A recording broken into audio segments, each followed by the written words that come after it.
Un bon programme de congélation embryonnaire est fondamental pour augmenter les possibilités de gestation chez les couples qui se soumettent à des techniques de reproduction assistée. Ces dernières années, nous avons observé une augmentation significative des cycles de décongélation et de transfert embryonnaire postérieur, connus comme cryotransferts. Nos données à l'Instituto Bernabéu le confirment, puisque sur le total de transferts réalisés, nous sommes passés de 22% de cryotransferts en 2011 à 70% cette année. Ce changement de scénario est dû à différents facteurs. Le développement de meilleures techniques dans la cryoconservation.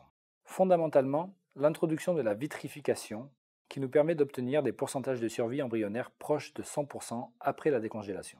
Les meilleures conditions de culture embryonnaire nous offrent la possibilité de vitrifier et transférer au stade de blastocyste dans la majorité des traitements que nous réalisons.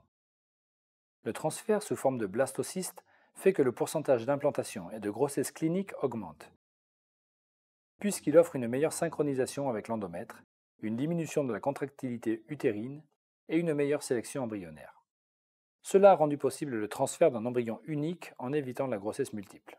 L'introduction du test génétique préimplantatoire pour l'analyse d'aneuploïdie via le séquençage massif qui nous permet d'analyser tous les chromosomes de l'embryon après sa biopsie et congélation à l'état de blastocyste. Ces facteurs ont permis d'avoir des pourcentages de grossesse quasiment similaires, ou dans certains cas plus élevés, lorsque le transfert est réalisé en différé, après la vitrification embryonnaire, que lorsqu'il est réalisé à frais. Cela suppose un changement dans la stratégie des traitements de fécondation in vitro, avec la mise en place de la congélation de tous les embryons de la cohorte, sans réaliser de transfert à frais. Cette stratégie est connue comme freeze-all. De plus, ce changement signifie l'élimination de tout risque d'hyperstimulation ovarienne et permet une synchronisation endométriale optimale dans un cycle postérieur. Il faut également prendre en compte d'autres facteurs du propre laboratoire de fécondation in vitro qui peuvent affecter les résultats. La congélation doit se faire lorsque la qualité embryonnaire est bonne.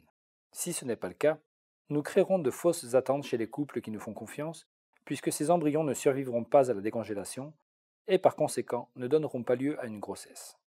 De plus, la courbe d'apprentissage des embryologues est fondamentale et donc l'entraînement exhaustif est nécessaire. Même si les protocoles sont standardisés, chaque laboratoire peut apporter des changements qui augmenteront leur succès.